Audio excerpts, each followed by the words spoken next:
Nalgonda municipality voter జాబితాపై అభ్యంతరాలు, సూచనలు, సవరణలు తెలియజేసేందుకు ఈరోజు మున్సిపాలిటీ సమావేశ మందిరంలో వివిధ రాజకీయ పార్టీల ప్రతినిధులతో మున్సిపల్ కమిషనర్ సమావేశం ఏర్పాటు చేశారు.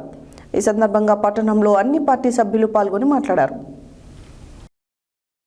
నల్గొండ మున్సిపాలిటీ ఓటరు జాబితాపై అభ్యంతరాలు, సూచనలు, సవరణలు తెలియజేసేందుకు ఈరోజు మున్సిపాలిటీ సమావేశ మందిరంలో వివిధ రాజకీయ పార్టీల ప్రతినిధులతో మున్సిపల్ కమిషనర్ సమావేశం ఏర్పాటు చేశారు. ఈ సందర్భంగా పట్టణంలో అన్ని పార్టీ సభ్యులు పాల్గొని మాట్లాడారు. ఈ సందర్భంగా నల్గొండ పట్టణ కాంగ్రెస్ పార్టీ అధ్యక్షుడు గుమ్మల మోహన్ రెడ్డి మాట్లాడుతూ పలు వార్డులలో ఓటర్ల జాబితాపై సవరణ, సూచనలు చేయడంతో పాటు మున్సిపల్ కమిషనర్ సయ్యద్ ముసాబ్ అహ్మద్కు వినతి పత్రం అందజేశారు.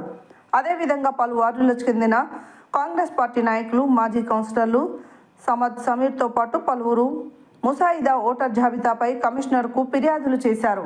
బీజేపీ పార్టీ నాయకులు బాయ్కాట్ చేశారు.